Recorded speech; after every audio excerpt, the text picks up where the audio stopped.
Vous écoutez France Culture. Bonjour Jean Lebrun. Il y a un auditeur, bonjour à vous Jacques Minier, qui va vous être reconnaissant de ne pas parler de prison aujourd'hui. C'est celui qui m'envoie cette correspondance sur mon blog. Ça va être l'introduction à notre dernier épisode prison en direct de Fleury-Mérogis qui va commencer dans quelques instants. Cet auditeur écrit « Je suis actuellement en vacances, j'aurai donc le temps d'écouter France Culture. Et voilà, le programme, 9h, prison, 16h, prison, 18h30, prison, si vous voulez échapper à ce pensum. Vous n'avez d'autre choix que le zapping. La prison est sans aucun doute un sujet d'actualité essentiel, ajoute-t-il. Mais en quoi est-il un sujet culturel ? Il faut que cet auditeur réécoute l'émission consacrée à Foucault mardi par Emmanuel Laurentin. Allez, j'ajoute sur le même lieu de discussion de France Culture ce témoignage. En 1975, j'étais retenu prisonnier à Fresnes. J'aimais bien les grosses têtes, mais un beau jour, le garçon avec qui je partageais la cour de promenade me parla d'une émission de France Culture. La nuit du même jour, je me suis mis sur France Culture. Il dit France Q. Je ne me souviens plus quelle était l'émission. Il faisait froid, humide et triste. J'étais caché sous les draps et France Culture est entrée dans ma vie comme une atmosphère d'intelligence dans ce monde de brut. Alors puissent les 2 dernières émissions que nous consacrons en direct à la maison d'arrêt de Fleury-Mérogis puissent-elles être entendues, comprises, paraître justes à ceux qui, parmi les personnels de l'administration pénitentiaire ou les personnes détenues, les entendront. Dernier épisode donc de narration documentaire de Sur les Docs. Et puis à 18h30, oui, il y aura encore un rendez-vous. Je suis désolé pour le premier auditeur cité. L'émission de Julie Clarini et de Brice Couturier. Mais d'abord, c'est à vous Alexandre Hérault depuis la maison d'arrêt de Fleury. Oui, et depuis cette tribune de la maison d'arrêt de Fleury, là, j'entends le générique. Et oui, en surimposition. Oh, c'est magnifique, alors que vous savez Que vous avez un générique tout particulier. Fabriqué depuis ces murs. Ben ça y est, on va vous permettre quand même de on va diffuser partir, là. une dernière fois, parce qu'il faut que Gilles Davidas voit ses efforts récompensés. Oh, tout de même. Allez, c'est parti. Parloir, 3e série, 14h15. Une semaine à Fleury. Sur les docks, Alexandre Hérault, Gilles Davidas, Frédéric Sordoyer. Je rappelle que les téléphones portables et tout appareil électronique sont interdits dans l'enceinte de l'établissement. Merci. France Culture, entrez, y a pas de problème. Hein. Allez, venez, faites un petit tour avec nous. Voilà. Radio Évasion, Fleury, yeah. Eh bien, puisque ça cafouille et c'est ça le direct en début d'émission, on va peut-être commencer par un aveu. Cyril Canetti, vous qui êtes notre invité témoin pour donc ce 4e et dernier opus de notre visite à Fleury. Un aveu, ça va pas aller sans vous déplaire, ça. Vous, le médecin psychiatre exerçant depuis 10 ans presque maintenant votre métier ici au centre des jeunes détenus sur ce site. On commence avec l'équipe à prendre nos repères, à nous y faire. Ce mastodonte pénitentiaire nous effraie un peu moins qu'au premier jour lorsque nous l'avons découvert, comme si le choc d'une incarcération radiophonique néanmoins consentie commençait à s'estomper. C'est grave, docteur ? C'est comme ça qu'on s'est rencontrés, je crois. C'est les premières choses que vous m'avez dites. Et oui, je pense que effectivement, c'est grave de s'habituer à la prison. C'est grave d'en faire un espace quotidien qu'on ne remarque plus. Et puis, vous me lancez une perche dès le début, donc je commence. Vous vous trompez sur mon métier, je n'essaie pas de les faire avouer. Oui, c'est ça. Et oui, c'est là toute la différence, parce que c'est pas fliquiatre, justement, que vous êtes, c'est psychiatre. Mais ça, on en parlera. Alors, pour se remettre en tête le choc que peut représenter cette citadelle de béton, ce musée de la misère, vous dites ça aussi parfois, Cyril Canetti, à mes confrères, j'ai envie de vous proposer une brève lecture émanant du premier ouvrage que j'ai lu en préparant cette intrusion en ce lieu. Il s'agit du récit de Christian Giudicelli, l'un de nos collaborateurs à France Culture, qui a eu à fréquenter assidûment en 2001, je crois, ce lieu pour y visiter son ami Kamel, qui était détenu ici à la suite d'une bagarre ayant mal tourné. Un récit baptisé Parloir, et dont le premier chapitre nommé Le mauvais lieu commençait ainsi. Les peupliers sont les arbres les plus idiots du monde, parce qu'ils bordent la route qui conduit à la maison d'arrêt de Fleury-Mérogis. Cette route, baptisée avec une logique primaire l'avenue des Peupliers, traverse une campagne sans aucun relief que l'on a choisi pour y construire un bâtiment bien gris et bien laid. Ce genre de truc dont accouche un architecte lorsqu'il s'applique à penser fonctionnel. Une prison n'a pas à être jolie, ce serait une offense à ceux qui souffrent à l'intérieur. Du moins, devrait-elle garder l'aspect neutre d'un grand immeuble passe-partout qui ne rappellerait pas aux visiteurs des détenus qu'ils vont entrer dans un des cercles de l'enfer. Il continue comme ça. Vers 8 heures du matin, 1 ou 2 fois par semaine, durant plusieurs mois, je gare ma voiture près des Peupliers idiots. Du parking, on jouit d'une vue imprenable sur la forteresse bétonnée droit devant, à quelques centaines de mètres. Vraiment une image de cauchemar, le pire des cauchemars, celui dont l'effroi naît d'une incessante banalité où le se sent enlisé, comme dans des sables mouvants. Vous, votre voiture, Cyril Canetti, vous la garez tous les jours, 5 jours par semaine. Oui, 5 jours par semaine. Et je vous le disais, on s'y habitue pas. En revanche, je pense que la prison se doit d'être un lieu beau, parce que justement, des gens y sont enfermés dans leur misère, et que je suis souvent frappé quand je traverse le grand quartier, donc la maison d'arrêt des hommes. Je travaille au centre de jeunes détenus, on en reparlera, j'imagine. Oui. Mais quand on traverse l'espace immense de la maison d'arrêt des hommes, quand il fait beau ou quand on traverse de nuit sous la pleine lune, c'est un endroit qui est poignant. Et il y a une espèce de décalage énorme entre quelque chose d'un espace qui pourrait être beau et toute la misère qu'il renferme derrière les barreaux. Je vais vous demander, mais c'est pas pour vous déstabiliser, Cyril Canetti, un petit exercice que l'on n'a pas eu encore le temps de faire toute cette semaine avec vous, donc médecin psychiatre. On se livre à cette expérience. Prenez ce micro-là, le second qui est en face de vous, il a un long fil. Voilà, levez-vous.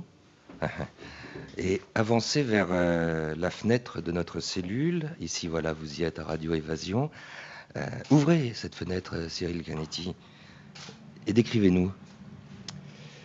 Alors, en partant du haut vers le bas, je dirais que en haut, je vois le ciel. En dessous, des filins qui sont là, je pense, pour protéger d'évasion par hélicoptère. En face, un bâtiment, une tripale, le bâtiment D1. Et en dessous, un terrain de foot qui n'est parcouru actuellement que par des corbeaux. Et entre ce terrain de foot et moi, des barbelés de longues grilles qui longent tout le bâtiment. Et une coursive, elle également, qui amène à une autre grille, elle aussi surplombée par des barbelés. Est-ce que vous voyez, Cyril Canetti, un détail qui n'a pas échappé à Brice Couturier lors de sa première visite ici en ces murs, sur ces barbelés? Oui, un nid. Des pies. C'est ce à quoi vous faites allusion. Des pies voleuses. Ah, il y a des pies voleuses. Non, moi vous pensez que vous parliez du nid. Il y a qui un a nid été d'oiseau fait par ces pies voleuses. Qui a été fait effectivement à l'intérieur des barbelés. Ouais. Et c'est une image assez surprenante. C'est quoi? C'est l'irruption de la vie dans l'enfer que décrivait Judith Shelley tout à l'heure, dans cette citadelle de béton? Écoutez, la vie, elle est partout dans cette prison. Elle est partout. Elle n'est pas seulement dans ce nid. Elle est derrière chacun des barreaux. Elle est dans tous les couloirs. Et voilà. Alors s'il fallait regarder plus loin que effectivement ce bâtiment D1 devant nous, qui nous bouche l'horizon, il y a le lieu où vous travaillez, Cyril Canetti, sur cette enceinte de Fleury-Mérogis, le centre de jeunes détenus, c'est ça? Oui. Qui est isolé donc de la maison d'arrêt des hommes. Qui est un bâtiment qui est effectivement séparé de la maison d'arrêt des hommes. Et qui est un bâtiment qui est une réplique architecturale presque parfaite de la maison d'arrêt des hommes, en plus petit, comme si elle était idéalisée. Voilà, c'est sur le même mode architectural, une tripale.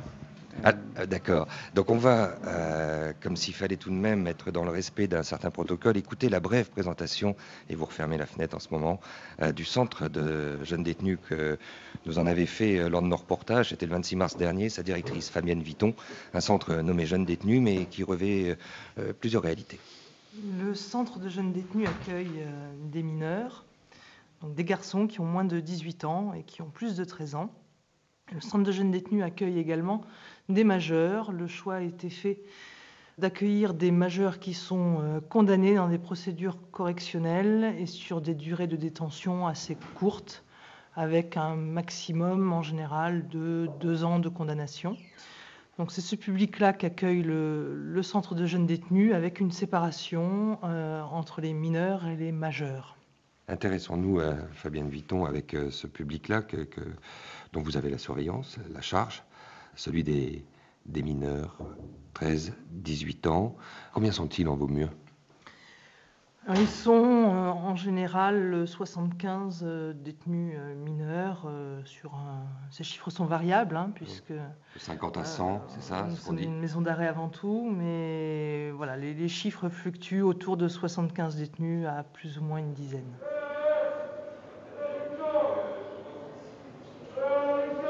Alors voilà, Cyril Canetti, on commence juste à cerner l'objet qui nous intéresse aujourd'hui. On n'a évidemment pas pris autant de temps que, par exemple, une ethnologue, Léonore Lequesne, qui a publié l'année dernière « Avoir 16 ans à Fleury » aux éditions du Seuil, qui était donc la première ethnographie de ce centre de jeunes détenus. Très intéressante. Elle rappelle en introduction qu'on l'appelle, enfin, c'est souvent les jeunes qui l'appellent comme ça depuis longtemps, la zonzon de Fleury. Il y a d'autres appellations? Je réfléchis et non, moi c'est un terme que je n'entends plus, la zonzon de Fleury. Oui. Mais peut-être parce qu'avec les jeunes on parle aussi beaucoup de dehors et pas beaucoup de dedans, et qu'on nomme finalement assez peu souvent le lieu. Alors c'est jeune. Ces jeunes, ils sont jeunes. Vous l'avez dit, Madame Vuitton l'a dit, 13 ans, 18 ans. Ils sont jeunes, ils ont fait des actes, ils ont commis des actes parfois graves. Ce qui me frappe régulièrement, et à ça non plus je ne m'habitue pas, c'est que ce sont des enfants. Ce sont des enfants qui ont commis des actes graves, ce sont des enfants qui ont des fois des rêves d'adultes, ou des fantasmes d'adultes, ou des besoins d'adultes avec leurs préoccupations, notamment pour l'argent, mais qui restent avec des mécanismes d'enfants et avec des réactions d'enfants. On leur propose, et c'est très spécifique justement à ce quartier des mineurs-là, un régime de vie dit diversifié. Et pour reprendre la conclusion de Léonore Lequesne, à propos de ceci, elle dit un régime tant admiré par le personnel du ministère et cité en exemple à l'ensemble des autres établissements pour mineurs. Et ça vaut plus pour le tableau fièrement présenté aux visiteurs bernés par le jeu des étiquettes multicolores que pour son efficacité dans le traitement des adolescents. Un mot sur ce régime de vie diversifié en 5 unités, je crois. Vous savez, c'est difficile de parler de ça en ces lieux. Je pense qu'avant 1999, ce régime diversifié n'existait pas et on ne peut pas nier que c'est un progrès. C'est un progrès, mais... les jeunes parlent plus souvent du passage d'une unité, disons, libérale ou ordinaire à une unité stricte que de l'inverse, c'est-à-dire de ce qu'ils ont pu faire pour passer d'une unité stricte ou ordinaire à une unité libérale. Donc là, on commence déjà à rentrer dans le vocabulaire spécifique à ce lieu. On va maintenant entendre, puisque c'est le dispositif qui est convoqué sur les docks-là en direct de Fleury, une longue séquence, je vous préviens, qui a été enregistrée dans notre passage au milieu du mois de mars. C'était un jeudi, jour où se réunit invariablement la fameuse commission disciplinaire. Les incidents de parcours dans cette micro-société qui est une prison représentent des troubles à l'ordre, de la même façon qu'il peut y avoir des troubles à l'ordre public à l'extérieur. Donc ce sont des incidents selon leur ampleur qui peuvent donner lieu à poursuite pénale. Et il y en a certains aussi qui ne donneront lieu qu'à des poursuites disciplinaires, l'un pouvant ne pas empêcher l'autre. Donc chaque semaine se réunit la commission de discipline, qui est une instance que la direction préside, avec 2 assesseurs issus, l'un du personnel d'encadrement et l'autre du personnel de surveillance. Donc la commission de discipline se réunit et va étudier les incidents qui lui sont soumis après enquête disciplinaire, donc une procédure contradictoire et en présence d'un avocat. On s'assied. Il y a toute une série de bruits désagréables dans les prisons, mais celui-là, il était pas mal. Si je dis, Loïc, qu'aujourd'hui c'est un jour pas forcément ordinaire. C'est le jour de la commission disciplinaire et je passe aujourd'hui et puis je vais voir qu'est-ce qu'ils vont me mettre. Et alors, on peut savoir ce que vous avez fait? Bah, ici, les majeurs s'envoient, les mineurs s'envoient des yo-yo. Et en fait, quand un yo-yo est passé devant ma fenêtre, je l'ai interpellé. En l'interpellant, bah, j'ai pris un petit morceau de shit dedans. Et le lendemain, ils ont fait ma fouille de cellules et puis ils l'ont trouvé caché dans un calendrier. Et ils m'ont mis en strict et puis maintenant, j'attends. J'attends de voir le résultat de la salle d'audience. D'accord. Donc il y a des choses qui circulent et ce dont on s'aperçoit, c'est que là, en l'occurrence, ce sont des produits stupéfiants. Donc vous l'avez dit, cannabis. C'est assez étonnant ça pour le regard de celui qui n'est pas ici, de savoir que ça rentre aussi facilement que ça. Bah, c'est qu'en fait, les gens au parloir, quand on est fouillé, ils nous mettent tout nus, ils nous font une bonne fouille. Mais ils ne fouillent pas les gens, ils fouillent pas dans les fesses des gens. Donc ils peuvent pas savoir. Et après, les gens arrivés ici, et il y en a qui, quand ils touchent, ils cantinent pas de cigarettes. Comme ça, ils échangent ça contre des cigarettes, des gâteaux, tout ça. Et voilà, ils font passer ça par yo-yo. Et puis celui qui entend, bah, il met sa main, puis comme moi, et puis il intercepte et il prend ce qu'il y a dedans. Vous avez eu un avocat commis d'office pour vous aider. Vous avez préparé quel genre de défense? Bah, plutôt une défense, vaut mieux être honnête et voilà, après, plus on est honnête et de toute façon, plus ils seront cléments, plus on ment et puis plus ils seront durs avec nous. Et voilà, moi je suis honnête et c'est tout. Et je suis plutôt détendu parce que ça sert à rien d'être tendu, ça changera rien d'être tendu à la situation. Maître Briolin, voir une robe noire ici au centre de jeunes détenus, j'allais dire, est-ce que c'est tout le temps bon signe? C'est le signe que le système fonctionne, c'est-à-dire que chacun a le droit d'être défendu. Et pendant longtemps, nous avons déploré cette espèce de trou noir qui faisait qu'on ne pouvait pas assister des clients à l'intérieur de la prison. Mais c'est chose faite et pour moi, c'est très positif. On pose le décor parce qu'ils nous attendent tous. C'est un moment un peu particulier dans la vie d'un détenu, évidemment. Nous sommes aujourd'hui en commission disciplinaire. Oui, nous sommes en commission disciplinaire et ce qu'il y a au bout, c'est la possibilité d'aller à ce qu'on appelle familièrement le mitard. Le mitard, c'est la prison de la prison et la plupart des détenus, même les plus endurcis, le vivent très mal. On a la chance de pouvoir aujourd'hui rentrer à l'intérieur de ce qui est une justice à l'intérieur, voilà, une justice interne. Vous avez une barre, vous avez tout, et toutes les règles sont respectées. Bonjour jeune homme. C'est la première fois que tu passes dans la commission de discipline ou pas? Oui. Donc, tu sais comment ça va se passer? Non. Je vais t'expliquer. J'ai 2 assesseurs, un personnel gradé et un surveillant. Je vais te lire les faits tels qu'ils te sont reprochés par l'agent. Tu nous donneras tes explications, à la suite de quoi on te posera des questions éventuellement si on a besoin d'éclairage. Et ensuite, ton avocat interviendra. Donc les faits qui te sont reprochés se sont déroulés le 22 mars, 11h-20. Lors de la fouille de ta cellule, le surveillant a découvert un petit morceau de substance illicite caché dans le calendrier religieux où il avait été fait un emplacement pour y stocker la dite substance. Qu'est-ce que tu veux nous dire là-dessus sur cette découverte Rien. d'un produit stupéfiant dans ta cellule? Je sais pas. J'avais pris ça au lieu du majeur. Et je l'ai mis dans mon calendrier. Donc tu avais pris ça sur le yo-yo du majeur qu'il avait envoyé. Tu l'avais envoyé? Non, elle allait l'envoyer à un autre majeur et moi je l'ai attrapé au passage. T'es très fort en yo-yo pour arriver à attraper les yo-yo au passage. Bah, je regarde avec ma glace et dès que je vois qu'il en, je mets mon bras.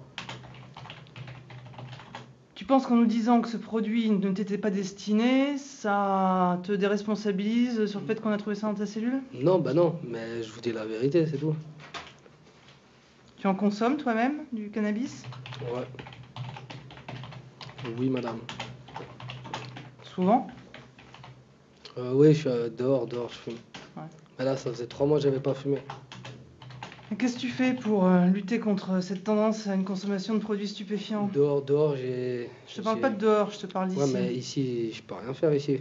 Tu peux rien faire ici? Ah non, dehors, j'ai mon... Comment on dit? Dans mon SME, ils m'ont mis une obligation de soins. Et dehors, je la suis. Depuis le mois de décembre, t'as pas encore repéré que tu as des éducateurs ici? T'as une éducatrice? Ouais. Tu as vu le dossier d'enquête, le dossier disciplinaire?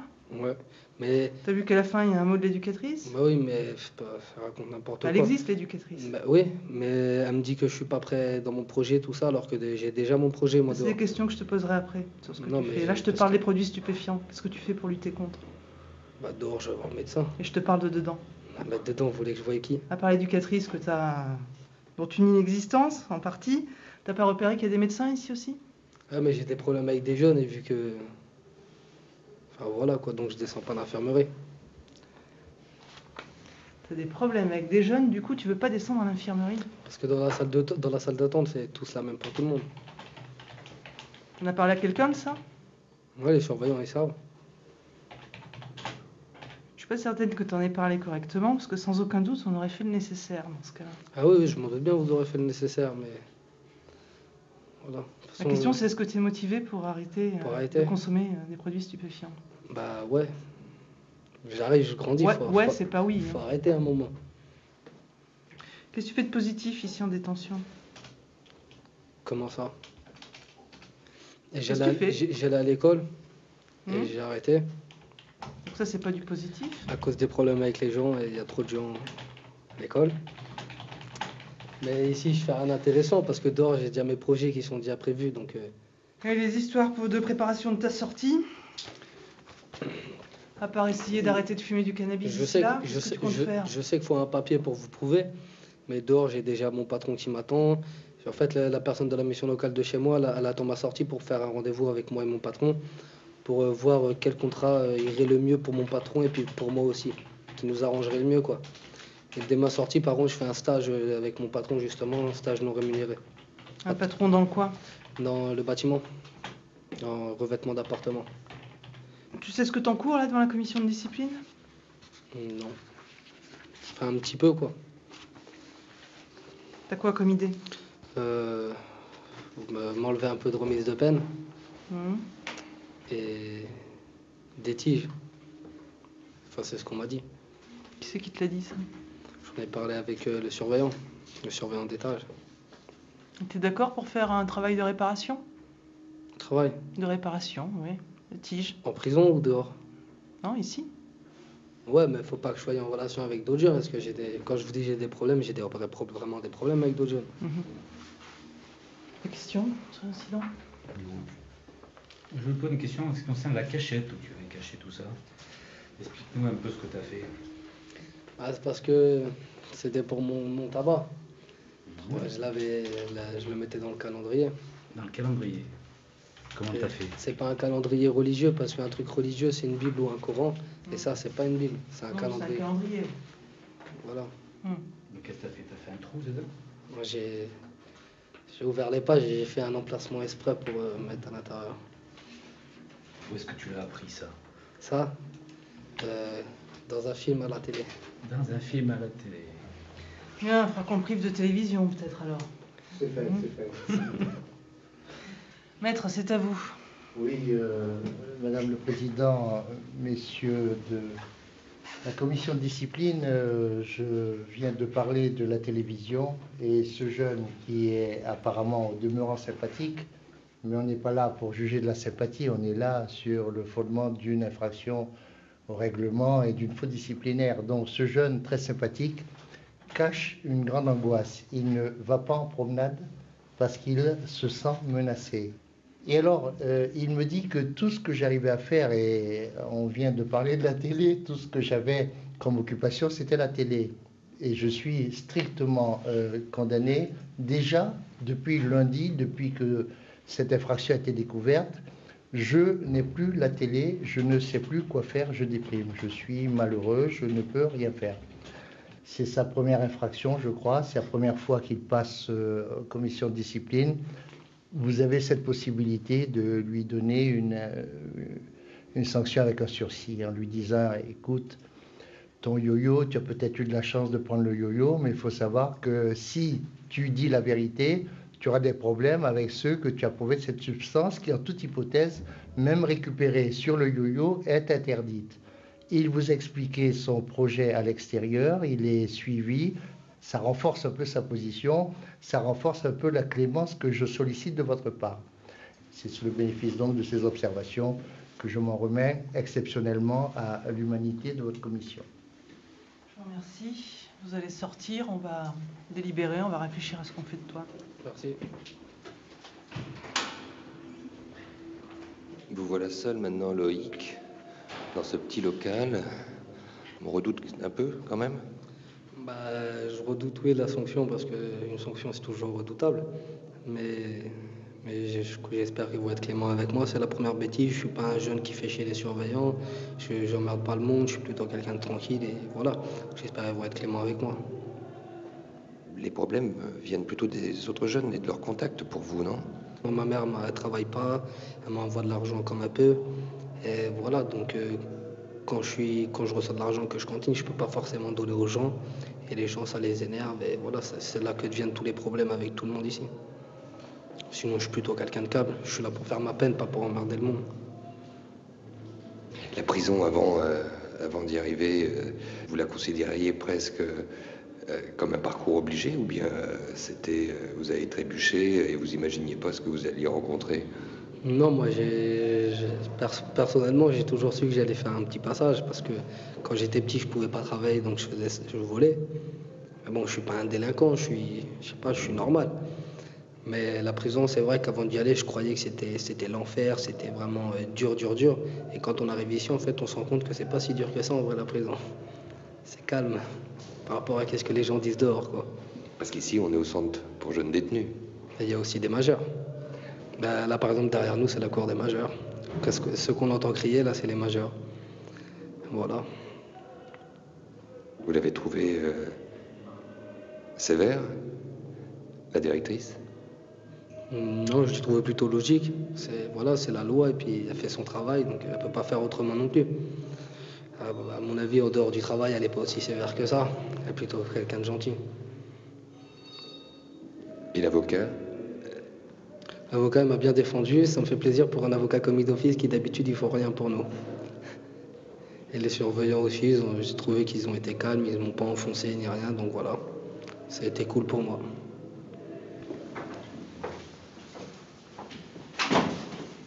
Bon, une bonne sanction, c'est une sanction qui n'est pas attendue par le détenu. Donc là, tu t'attends à un peu de nettoyage de tige, tu avais entendu parler de ça. La sanction va être différente. Tu t'attends aussi à un petit peu de sursis, le quartier disciplinaire avec sursis, puisque c'est ce que ton avocat a demandé. La sanction, ça ne va pas être ça.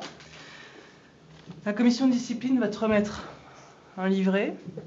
C'est écrit en gros, hein. Donc tu arrives à voir le cannabis, les risques expliqués aux parents, mais ça vaut aussi pour les enfants. Tu as jusqu'à lundi matin pour rédiger sur 2 pages un résumé de ce que tu auras compris de ce qui est expliqué là-dedans. Lundi matin à 9h, il faut que la lieutenant du quartier mineur, tu vas repérer qui c'est au moins la lieutenant du quartier mineur? Bon, tu n'as pas repéré le médecin, tu as à peine repéré l'éducateur, mais tu as repéré le lieutenant, c'est pas si mal. Et donc tu as jusqu'à lundi matin pour rédiger sur 2 pages ce résumé, ou en tout cas les éléments qui te semblent intéressants de ce fascicule. Lundi matin, 9h, il faut que la lieutenant ait ça entre les mains. On va te faire signer la procédure. C'est très exceptionnel comme décision. Il faudrait un peu vous mobiliser sur le problème de la dépendance. Hein? Tu as ton exemplaire de commission de discipline. Tu as le livret. À toi de réfléchir ce que tu veux faire de mieux. D'accord. Au revoir, jeune homme. Au revoir.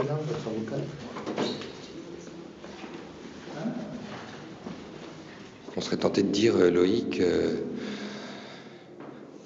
que vous vous en tirez bien. On va dire que, personnellement, pour moi, c'est plutôt une punition d'école. C'est comme faire une rédaction à l'école quand vous faites une bêtise. Ah bon, je vais faire ça sérieusement et j'espère qu'ils vont me sortir de la stricte. J'ai à nouveau ma télé. La seule chose qu'on peut vous souhaiter, c'est d'avoir peut-être pas une bonne lecture, mais en tout cas une bonne inspiration. Pour écrire sur 2 pages, j'espère que ça sera pas recto verso.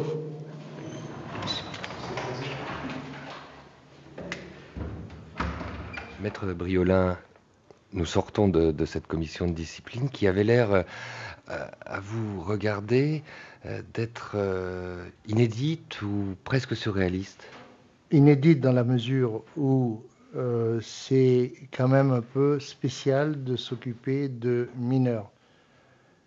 Inédite parce que c'est un peu particulier d'avoir en plus la présence de médias qui font que tout ce qu'on fait peut être répercuté et peut avoir un impact énorme. C'est en ce sens que peut-être cette audience m'a paru un peu exceptionnelle. Exceptionnelle également quant à la portée, la valeur des décisions rendues. Je suis souvent devant différentes juridictions et j'avoue que les décisions rendues aujourd'hui, j'espère qu'elles ne seront pas modifiées par la suite, mais que les décisions rendues aujourd'hui dans l'ensemble sont allées au-delà de ce que j'avais laissé espérer à mes clients. La sanction est tombée. Fabienne Vitton, une sanction qui, semblerait-il, concernant Loïc, a été jugée de la part de son avocat, commis d'office, présent à cette audience, comme étant exceptionnellement clémente. Je suis amenée à m'inscrire en faux sur les observations qui ont été faites là-dessus. Avec le sourire. Avec le sourire. Je comprends bien que ça étonne. Je suis parfois moi-même un peu étonnée de ce que la réglementation m'amène à faire. Et en matière, là on avait un exemple intéressant puisque c'était un problème de possession de produits stupéfiants. Et la réglementation ne me permet pas de placer au quartier disciplinaire un détenu mineur qui serait en possession de produits stupéfiants. Sur cette base-là, bien que cette base que les avocats qui interviennent devant les commissions de discipline ne connaissent pas la plupart du temps, sur cette base-là, la commission de discipline est dans l'obligation de trouver une sanction autre qui soit la plus adaptée. J'ai bien vu qu'il était étonné de la sanction, pas de sa nature, mais de la sanction en elle-même et du contenu qu'on lui a donné. Et je crois que là, on a pu toucher quelque chose d'intéressant. Au moins pendant quelques secondes, on a pu avoir une déstabilisation et donc un début possible de remise en cause. À 16h32, on retrouve le moment du direct avec vous, Cyril Canetti. Je ne sais même pas comment commencer. Il y aurait quand même des choses à essayer de décrypter. Cyril ne fait manifestement pas partie. Je ne veux pas que vous posiez comme ça un diagnostic aléatoire sur celui qui pourrait être votre patient. De cela, justement, il n'a pas l'air d'avoir besoin de vous. Il n'a pas repéré le médecin, mais il n'a pas repéré l'éducateur non plus. Et ça nous permet peut-être de parler de l'ensemble de ce que vous observez tous les jours, mais peut-être avec un commentaire sur ce que vous avez écouté attentivement. J'ai qu'un commentaire à faire. Vous savez, c'est difficile de commenter une commission de discipline. Et la seule chose que j'ai réussi à me dire qui tienne la route pendant cette diffusion, c'est que je ne me suis pas trompé de métier et que je suis bien content d'être psychiatre et pas directeur d'établissement. Je m'inscris clairement dans le soin. Je l'ai dit en tout début d'émission, nous n'avons pas pour fonction de les faire avouer, mais bien de leur apporter du soin. Nous avons fait des études de médecine, de soignants, et nous intervenons en prison de façon tout à fait indépendante de l'administration pénitentiaire. Avec votre ministère de tutelle qui reste celui de la santé. Absolument, absolument. Et c'est pour ça que j'ai beaucoup de mal à commenter une diffusion comme celle-ci avec une commission de discipline. La sanction n'est pas quelque chose que je ressens naturellement. En même temps, je comprends qu'un établissement comme celui-là doive fonctionner avec des règles qui doivent se faire respecter. Mais je ne peux pas donner d'autres commentaires à ce sujet. La nature même du travail qui est fait tout de même dans ce quartier pour mineurs ne se résume pas évidemment à l'application d'une sanction. Tout semble être aussi mis en place là-bas pour qu'il y ait, que s'élabore un projet de vie. On a parlé de ces unités de vie, un projet pédagogique aussi. Oui, il y a un certain nombre de choses qui sont faites, effectivement, et je vous l'ai dit tout à l'heure, je pense que ces choses sont une évolution positive par rapport à avant 1999, où tout était mélangé, où il n'y avait pas cette... Mais malgré tout, j'ai envie de vous parler de ce qu'on fait nous, c'est-à-dire du soin et pas du régime pénitentiaire que je ne peux que commenter, mais auquel je ne prends pas parti. C'est-à-dire que nous ne sommes pas des conseillers, nous sommes des spectateurs, nous sommes des intervenants extérieurs. Nous entendons effectivement ce que les jeunes nous rapportent, leur version des faits. Ils viennent se plaindre parfois d'un certain nombre de sanctions ou de maltraitances. On entend le jeune parler de l'infirmerie en disant qu'il a peur de descendre à l'infirmerie parce qu'il a peur de violences qu'il pourrait subir d'autres mineurs. Malheureusement, ce sont des choses qui sont très fréquentes. Il a peur du racket aussi. Il a peur du racket. aussi la peur de règlement de compte. Ils ne sont pas tendres entre eux. Ils sont très loin d'être tendres. Donc il y a une violence permanente entre les jeunes. La prison est un lieu de violence. L'extérieur est un lieu de violence pour eux. Et dans la prison, il n'est que renforcé. Au service médico-psychologique régional, dans l'un des 26 services médico-psychologiques régionaux que comporte ici l'institution, alors celui du centre des jeunes détenus, comment cela se passe-t-il? Vous les voyez de toutes les manières à un moment, c'est à celui de leur arrivée pour les évaluer, mais ensuite, est-ce que vous arrivez, peut-être là je me trompe déjà, à les identifier, ceux qui auraient besoin de vous? Comment ça se passe? Parlez-nous justement de ce travail-là. Alors, je vais vous dire, je pense que plus nous serions nombreux dans l'équipe, plus nous serions en mesure d'en repérer qui ont besoin de nous. Parce qu'ils ne sont pas nombreux, je ne sais pas si la phrase est très claire ou très correctement formulée, mais en tout cas, ils ne sont pas nombreux dont on peut se dire qu'ils pataugent dans le bonheur et qu'ils ne pourraient pas bénéficier d'une aide psychologique. Donc comment est-ce que ça se passe? Ils sont tous reçus systématiquement par une des deux infirmières, et j'ai la chance de travailler avec une équipe extraordinaire, une des deux infirmières qui reçoit tous les mineurs qui sont incarcérés et qui fait un premier entretien. Ensuite, en fonction de ce qui est donné, de ce qui est perçu au cours de cet entretien, il y a une orientation, soit vers un psychologue, soit vers moi, enfin vers un entretien psychiatrique. Je suis le psychiatre du centre de jeunes détenus. Et par ailleurs, je reçois systématiquement tous les mineurs qui sont incarcérés pour une procédure criminelle, dans la mesure où ce sont des temps d'incarcération qui sont souvent longs et qu'il est utile d'avoir un point de départ, je dirais, pour voir comment la prison va agir sur ce jeune. On sait qu'il y a des moments plus difficiles que d'autres, et donc j'aime bien avoir un éclairage de départ.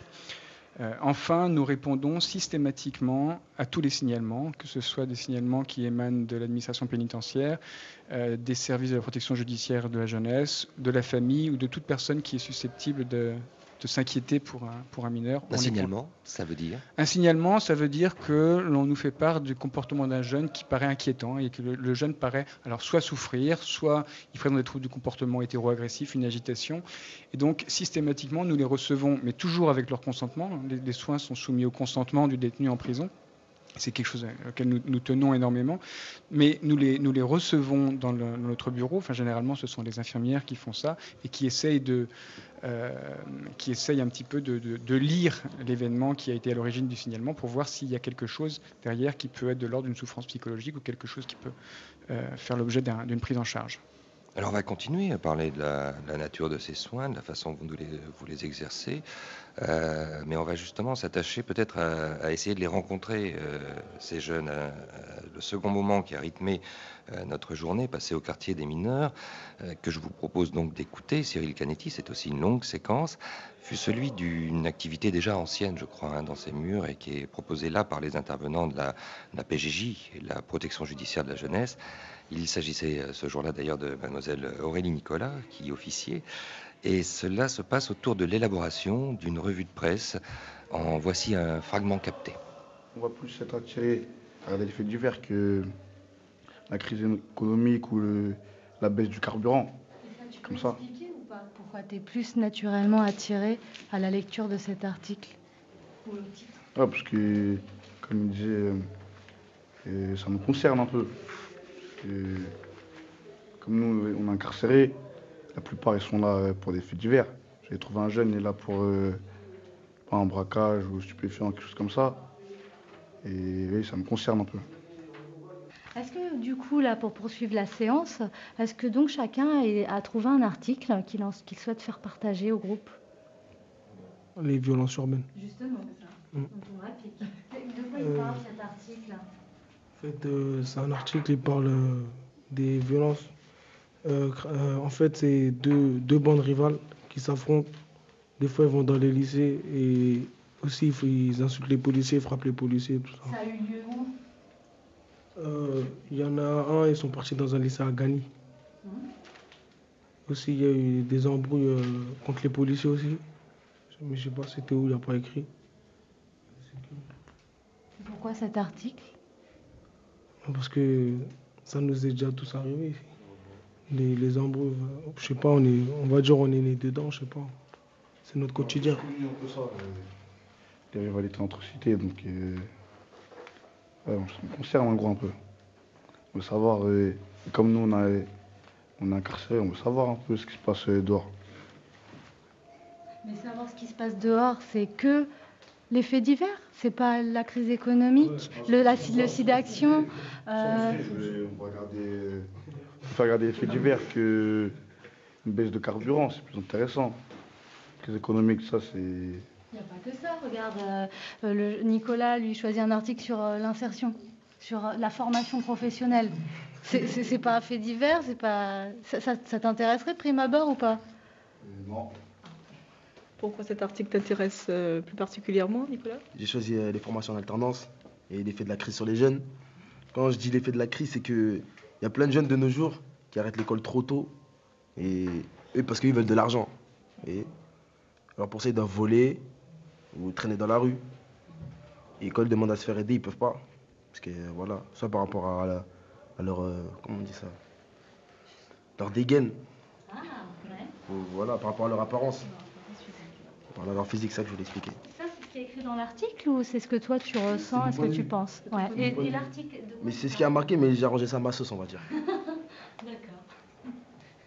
Et d'après Sarkozy, il va mettre un plan en mi-avril pour des jeunes.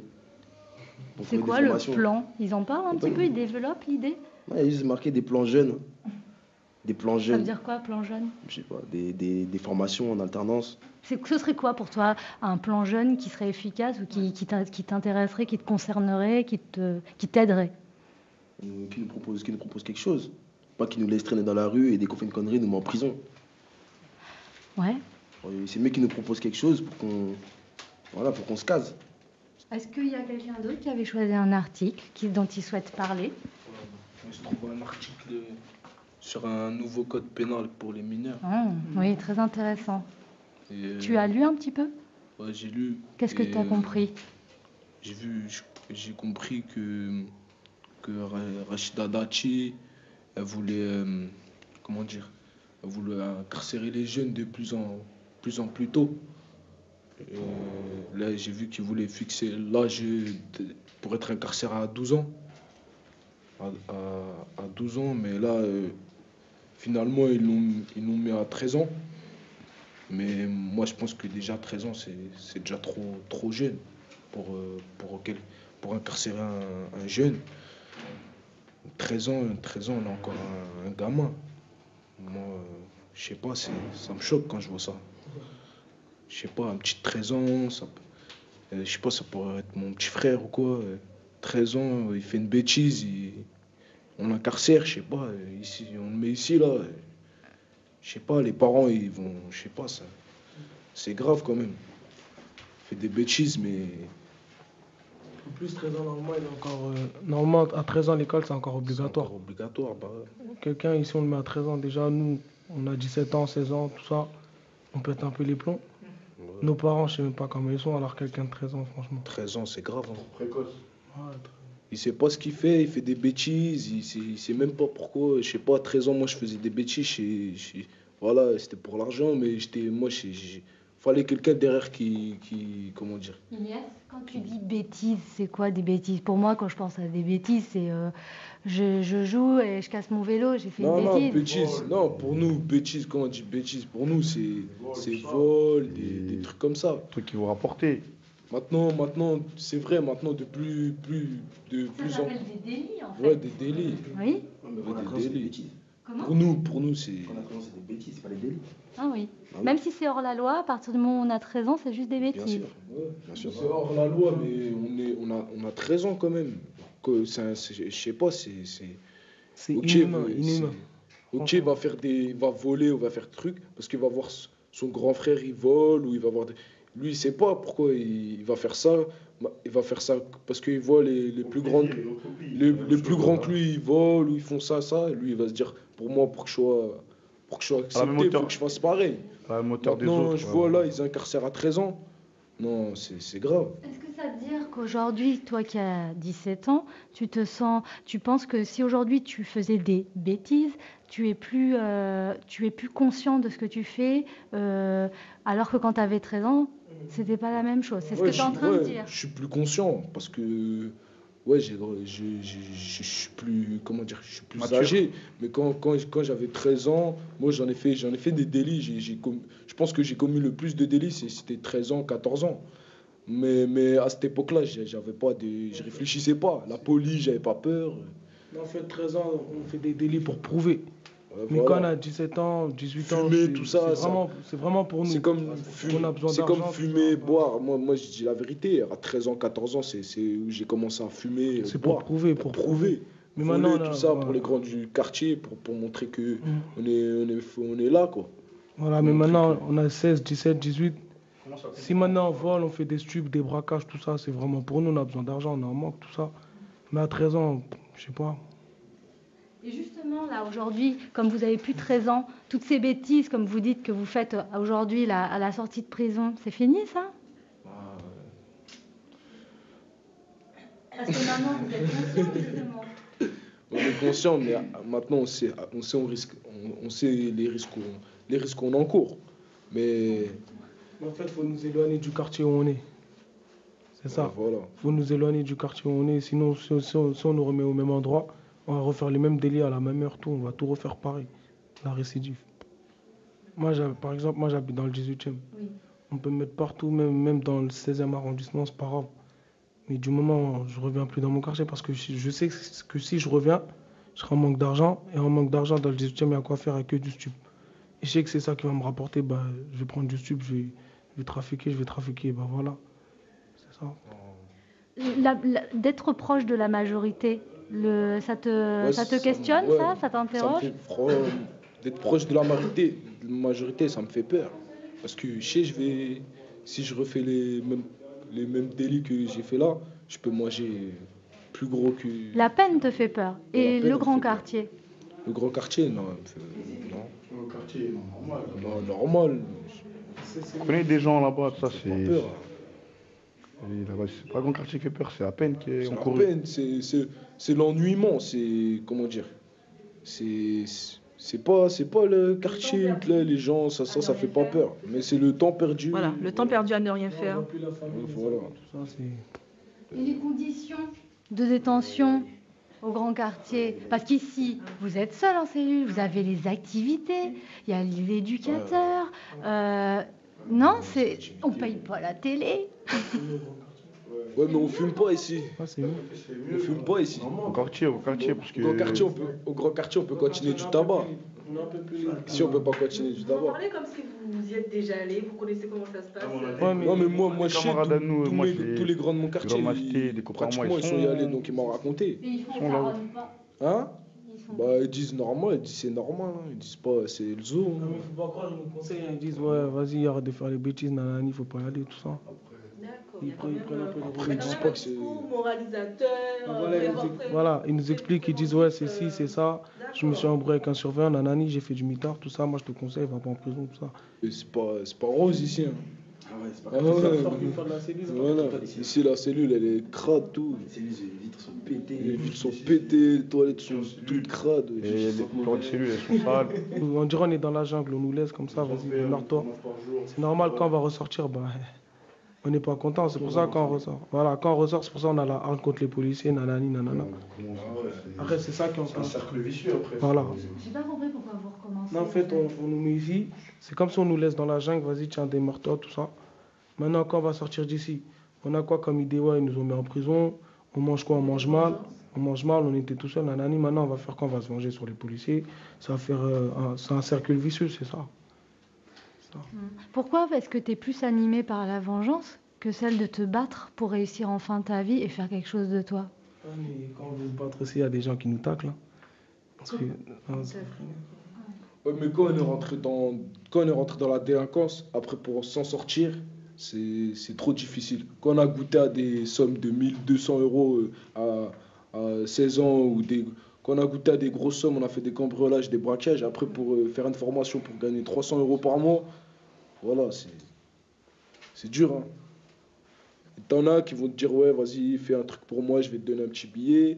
Ce grand-là, tu vas plus l'aimer que l'autre grand qui va te dire, ouais, va à l'école, je te donne rien.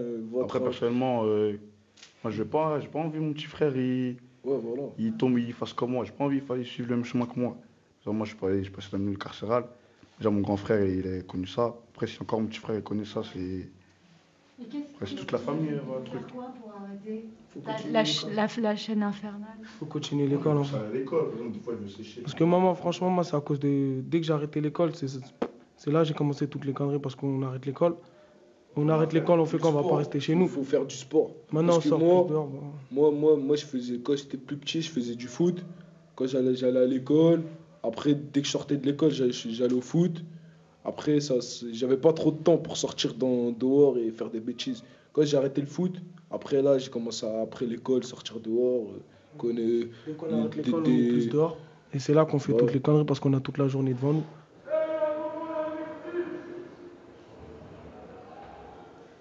Était-ce, Cyril Canetti, docteur, une si bonne idée que ça de les écouter en longueur, ces jeunes réunis autour de cette revue de presse? Des choses sont dites.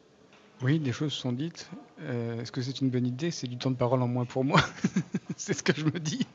Oui, je pense que c'est une bonne idée de les entendre. Je pense que c'est la réalité, ce qu'ils racontent. Il y a plein de choses. Je ne vais pas vous dévoiler tous les secrets de ce qu'on peut entendre dans un entretien comme ça. Enfin, en fait, c'est du fantasme. Il n'y a pas plein de secrets. Je plaisante en disant ça, mais ils parlent d'eux.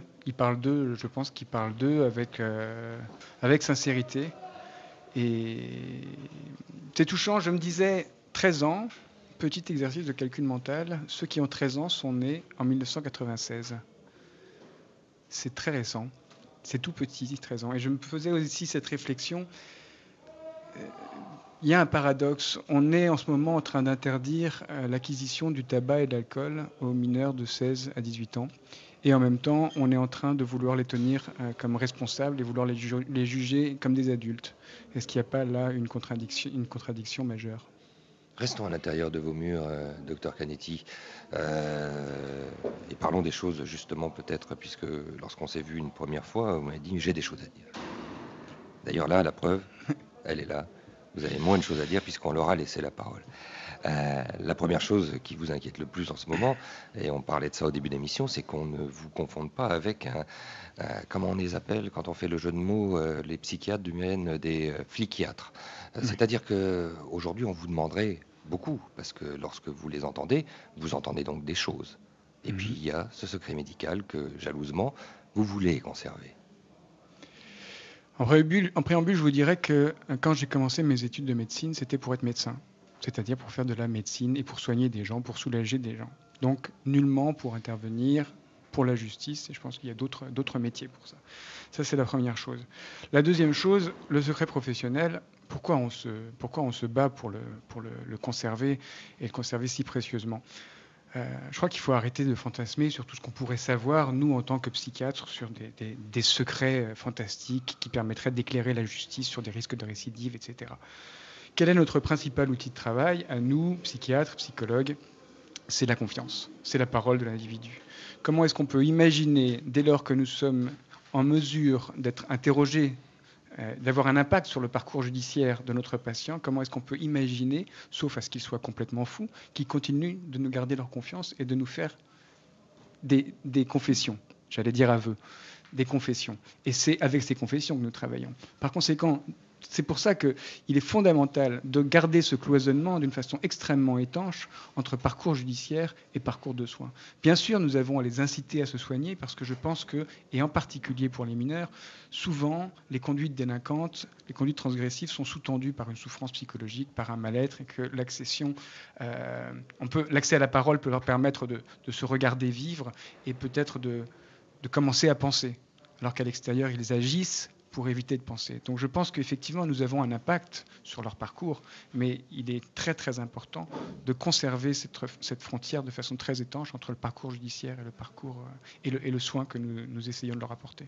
C'est quelque chose que vous sentez menacé? C'est menacé. Il n'y a pas très très longtemps, notre garde des Sceaux proposait de faire une espèce de secret partagé, administration pénitentiaire et équipe soignante. Les experts se plaignent actuellement de ne pas avoir accès, pour certains d'entre eux, au dossier médical.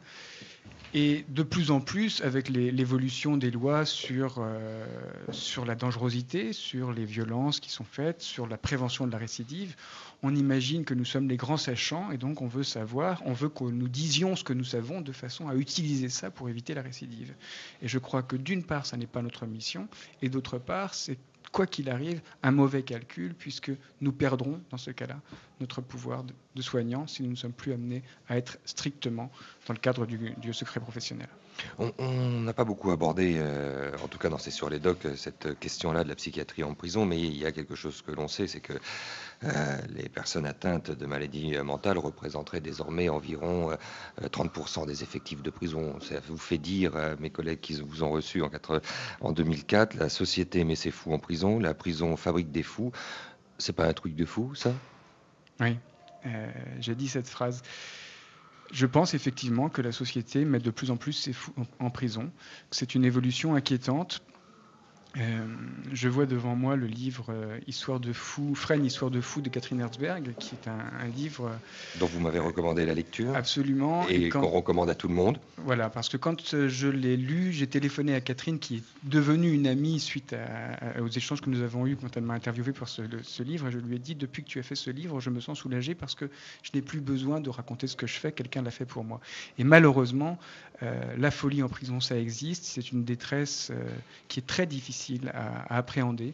On a l'impression d'être en retour dans les asiles d'il y a 2 ou 3 siècles.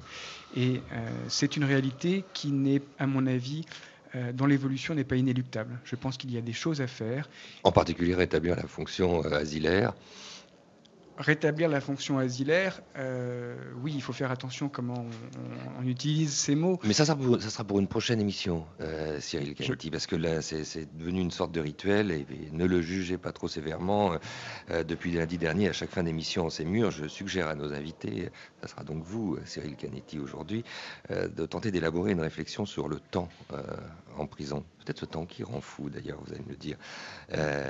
Vous, dans 1 heure, vers 18h, vous allez renouer avec les aléas du trafic parisien sur le réseau francilien pour rejoindre votre nid douillet dans le 20e arrondissement parisien. Et puis, il va s'abattre ici pour vos détenus, du centre de jeunes détenus, et puis pour les 3700 autres détenus de Fleury-Mérogis. Ça va être une nouvelle nuit carcérale à affronter, à subir. Oui, le temps, c'est quelque chose de fondamental. C'est justement quelque chose qui peut être complètement élastique. Et j'en profite, nous n'avons pas abordé la question du suicide, mais une des façons, je pense, d'aborder la prévention du suicide, c'est de découper le temps. Et par conséquent, je crois qu'il est fondamental de donner des échéances, à la fois celle du jugement, mais celle des visites. Rien de pire que de ne pas savoir quand est-ce qu'on va avoir la visite de son avocat, de son médecin.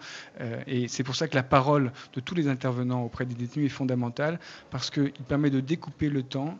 Et c'est ce qui permet aux détenus de se raccrocher, de redonner un sens à leur attente. Alors ce 4e dernier volet de Sur les docs en direct de Fleury va s'achever un peu ici. On va remercier avant Satital, qui était la responsable des activités culturelles sur le site de Fleury, et bien entendu Jocelyne Randet, qui est la responsable de la communication de l'administration pénitentiaire, qui a rendu possible toute cette opération spéciale en ces murs. En attendant, évidemment, vous pouvez réécouter aussi une partie des travaux qu'ont réalisés les détenus ici à l'atelier radio de Radio Évasion, qui sont des éléments intéressants qui ont été mis en ligne sur le site sur franceculture.com, un site qu'a concocté Éric Chavroux. Voilà, on va bien sûr préciser que le direct ça va se prolonger à 18h30 par le grain à moudre. De ces mêmes micros, on remercie tout le monde à la prise de son.